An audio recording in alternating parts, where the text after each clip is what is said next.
Tere, Mare! Tere, Jaanek! Täna tahaks rääkida võib-olla hästi lühidalt meie viimasest volikogu istungist, mis siis möödunud neljapäeval aset leidis. No me saamegi lühidalt rääkida, sest et meie sinuga ja paljud opositsiooni saadikud osalesid seal ainult 4 päevakorrapunktiga, aga räägime sellest. Ja et ma tahaks alustada sellest, mida siis ka need inimesed, kes päris algusest hakkasid seda ülekannet vaatama, mida tegelikult ei näinud, kuna see volikogu istung ei olnud veel siis alanud, siis spordiklubi esindaja, see oli konkreetselt siis ujumisklubi Aktiiv esindaja, andis siis volikogu esimehele üle pöördumise koos allkirjadega ja puudutab see siis seda hinnatõusu, mis nüüd meie sporditaristutele nüüd on tehtud uued hinnakirjad ja klubid peavad siis kordades suuremat raha maksma selle eest, et nad saaksid oma treeninguid seal läbi viia ja nii edasi ja nii edasi. See on väga palju kära tekitanud viimasel ajal. Ja see pöördumine üle anti, et nüüd jääb vaid üle oodata, millal siis volikogu esimees sellele vastuse annab ja kas see vastus siis ka avalikuks tuleb, et seda praegu ei oska öelda. Ja see pöördumise sisu oli siis mis? Ega pöördumise sisu ma ei tea, sellepärast, et volikogu esimees ainult konstanteeris fakti, et talle see pöördumine üle anti. Volikogu istungil, nagu sa tähele panid, seda meile ette ei loetud. Kas see läheb ka meile avaliku dokumendiregistrisse, et ei kujuta ette. No ja see on, ütleme niiviisi, et see on eriti selles mõttes, et probleem ju tegelikult lastega peredele, sellepärast, et see puudutab ka neid spordiklubisid, kes tegelevad lastega, ma saan aru. No jah, väidetavalt on see hinnatõus sedavõrd suur, et see sama spordiklubi esindaja Facebooki postituses andis lastevanematele teada, et lastevanemate osalus võib tõusta enam kui 60 eurot. Ehk siis see on ikka tegelikult väga-väga suur põnts nii-öelda rahakotile.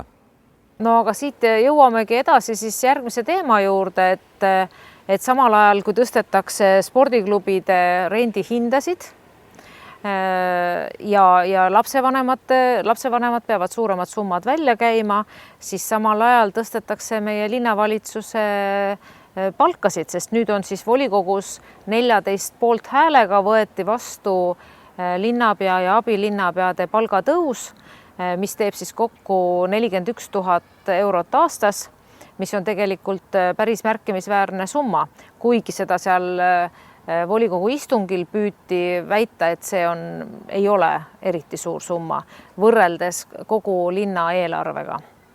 No jah, et see ongi, kõik asi on ju alati võrdluses, eks ole, et millega võrrelda, et on ta suur summa, on ta väike summa, eks ole, aga kui jällegi võtta need samad spordiklubid ja see, mida siis jällegi linnapea on meedia vahendusel öelnud, siis seal ta on rõhutanud, et see oli lausa hädavajadus tõsta neid hindu, kuna sporditaristu siis vajab seal renoveerimist, uuendamist ja ma olen kõigega nõus, et kõik see vajab, aga siis miks selle peab võtma lastevanemate taskust samal ajal, kui sa iseendale, eks ole, no mitte iseendale otseselt, aga samal ajal volikogu siis koalitsioon tõstab teil palku, eks ole, et see ei ole ka normaalne ja nüüd volikogu esimehe jutt sellest, et umbes, et ega keegi meilt seda palka ju küsimas ei käinud ja seda üritati rõhutada, et ega siis linnapea ise ei käinud endale palka küsimas ja nii edasi, see on ikka minu initsiatiiv. No kuulge sõbrad, te olete seda kindlasti arutanud nii linnapeaga kui abilinnapeadega ja ei saa öelda nüüd, et linnapea sai sellest teada volikogu istungil.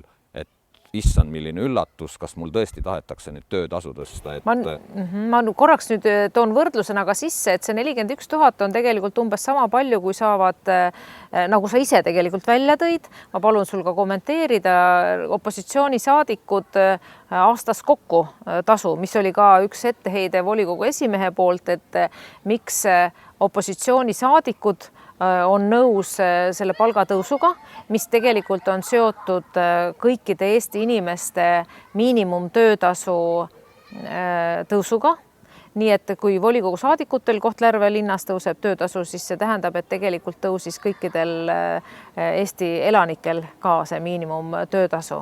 Samal ajal, kui ma saan aru, et koalitsioonisaadikud saavad kordades, see summa on suurem, mis läheb ka linna eelarvest.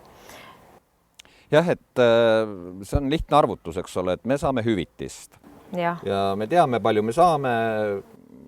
Ütleme, kui me räägime opositsioonisaadikutest, kellel ei ole komisjoni esimehe kohta või siis seal volikogu aseesimehe kohta, mis eeldab kõrgemat hüvitist, eks ole, et seal ei ole ju, seal on lihtne matemaatika, palju me siis 11 kuu jooksul, mil me saame seda hüvitist, eks ole, see 11 saadiku hüvitise suurus kokku siis on 11 kuu peale, ligikaudu 41 000 seal tuleb, eks ole. Ehk see ma toonitan, see on sama palju, kui linnavalitsusel nüüd lihtsalt tõusis palk. Jaa, aga siinkohas ongi oluline see, et kuna volikogu esimees hirmsasti süüdistab meid populismis ja väidab, et opositsioon ongi populistid kõik, siis ta suudab, see on veres. Ma saan aru niimoodi, et ta on nii pikalt olnud opositsioonis, ta tunnistas, et ta on 25 aastat olnud populist, aga ega tal ei ole see kuhugile kadunud.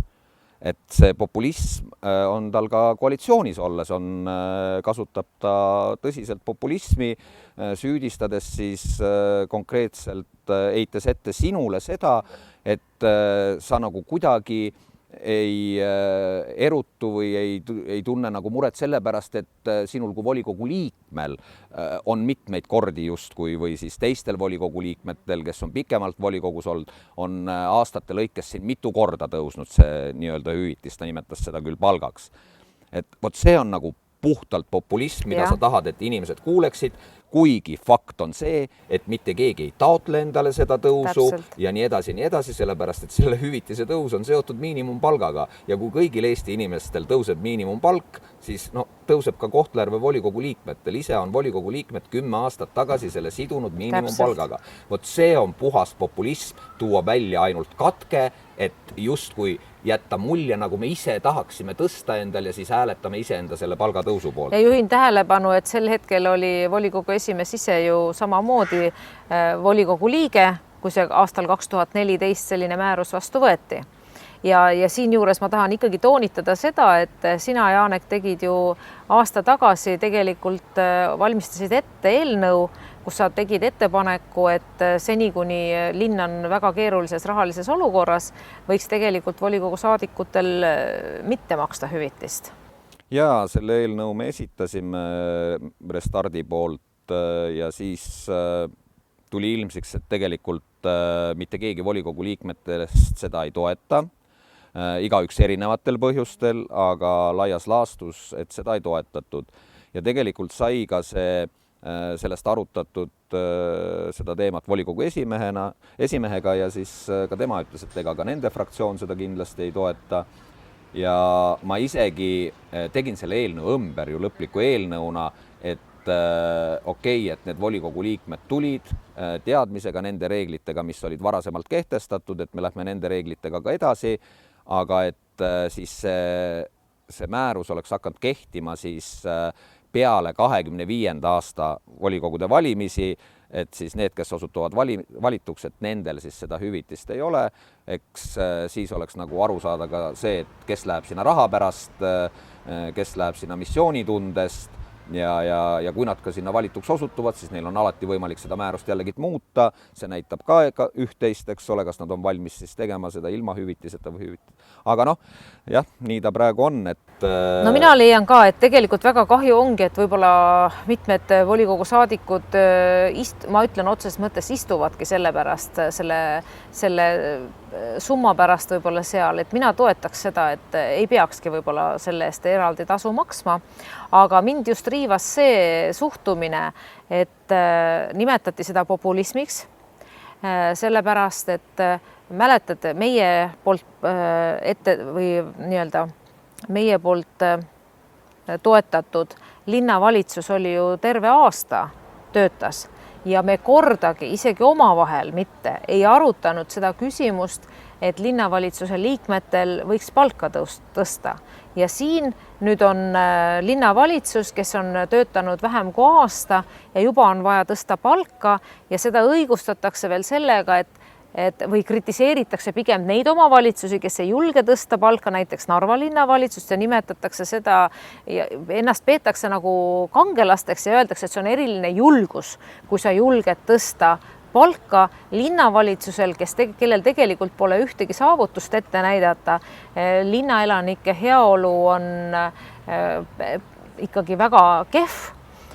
Nii nagu ka toodi seal volikogu istungil välja, tegelikult meil palgad on võrreldes teiste piirkondadega väiksemad, pensionäride arv suureneb, laste arv väheneb, ehk kui see kõik kokku võtta, siis tekib küsimus, et no tõepoolest, mille eest siis üldse linnavalitsus siin linnas vastutab.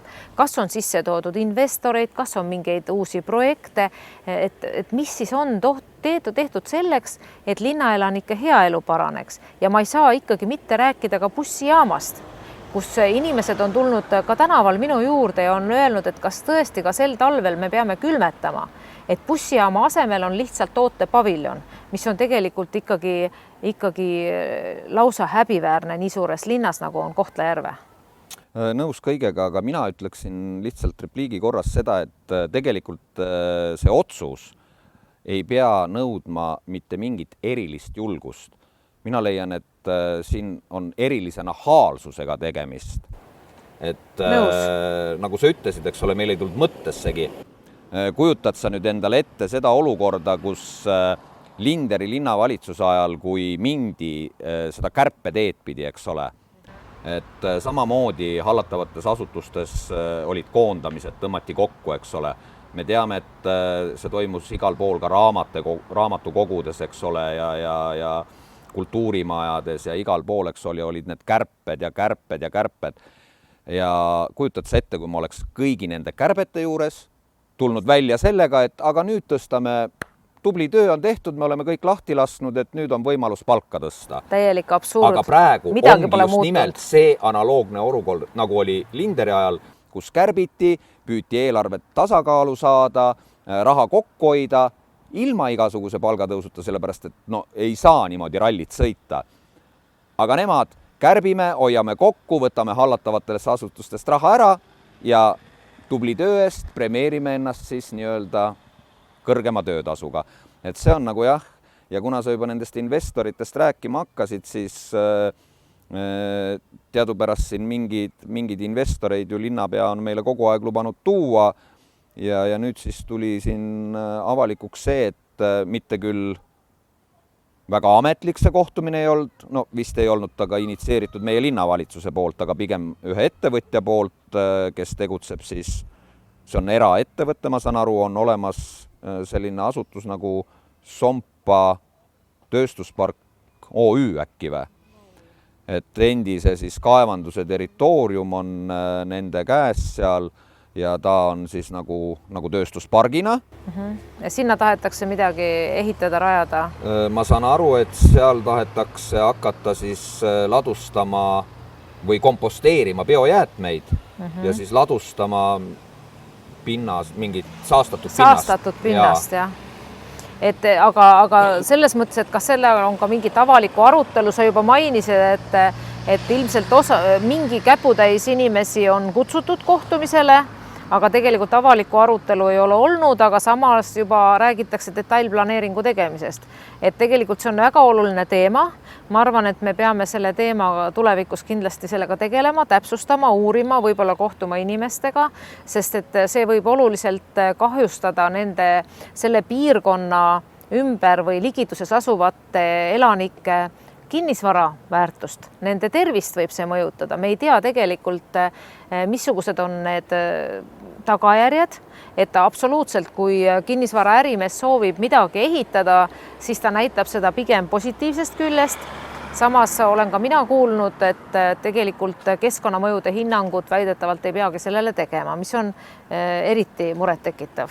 No ja üks asi on see hinnang, aga teine asi on see, et kui nüüd linnapea täpselt samamoodi selle ettevõtjaga seal nii-öelda mitteametlikul kohtumisel, siis seal võib-olla 10 inimest tuli, et ma saan aru, et pöörduti selle Sompa elanike liidu poole ja seal vist mingid inimesed ka kohale tulid, nendega seda nagu arutati, aga kui linnapea seal kohal oli, et siis on natukene kummaline, et linnapea ei räägi sellest volikogus, isegi kui ta on tulevikus planeeritav või mingil mõttetasandil, siis ja seda enam, et kui ma saan aru, et seotud on see õiglase ülemineku fondi rahadega, see eeldab vist mingit kiirustamist ja nüüd ma küll ei tahaks, et järsku tullakse meile ütlema, et hakkame nüüd kõik need detailplaneeringuga kaasas käivad protsessid, eks ole, kus on ka siis ütleme see inimeste kaasamine, avalikud arutelud, et siis see mitteametlik kohtumine 10 elanikega poogitakse sinna, kui juba on kõik konsultatsioonid peetud ja hakkama ka tegema. Aga hoiame silma peal sellel. Jaa, seda kindlasti, et sellest võib tulla üks kuum teema, et ma saan aru, et see väga head ei tõota tõesti, nagu sa ütlesid, ei selle piirkonna kinnisvarahindadele ega ka ütleme siis elule-olule, et kui see kõik seal haisema hakkab ja ma ei tea, mida iganes. Ja kindlasti tuleb kaasata vastava valdkonna spetsialiste, kes ikkagi annaksid sellise adekvaatse ülevaate, et mis protsessid seal ikkagi toimuma hakkavad. Et mis toob selle saastatud pinnase ladestamine kaasa, võib-olla kas põhjaveele või mingitele muudele üldse pinnasele, mis toob kaasa see biojäätmete komposteerimine endaga. Et tegelikult siin on väga palju küsimärke, millega kindlasti tuleb tegeleda ja mida me saame siis arutada ja ka linnaelanikele jagada. Jaa, aga ma arvan, et me proovime järgmiseks korraks juba targemaks saada ja seda teemat võib-olla siis põhjalikumalt käsitleda ja meil on ju täitsa võimalik kutsuda ka endale keegi külaliseks, kes oskab sellel teemal väga täpselt rääkida. Täiesti nõus. Jaa, aga tänaseks võib-olla ongi kõik, et oligi oluline nagu selgust saada, et kas me oleme siis populistid või ei ole. Noh, minu jaoks muidugi, mis selle populismiga seoses rõõmu teeb, on ikkagi see, et Eduard võttis ennast kokku ja tunnistas oma valijatele, et ta on 20 aastat ajanud neile käojaani, et tegelikult on ta populist. Ja mina siinkohal pean küll nüüd panema käe südamele ja tunnistama, et sõltumata sellest, kas ma olen opositsioonis või koalitsioonis, on minu seisukohad muutumatud ja nad ei paindu sellise poliitilise surve all, nii et tegelikult mul on võib-olla ei tohiks inimesed liiga kaua poliitikasse jääda, sest nad ei oskagi enam tavalise inimese moodi mõelda. Aga aitäh, Janek, sulle! Jaa, see oli väga rõõmus noot, millega lõpetada, et väga pikaks ei ole vaja poliitikasse jääda.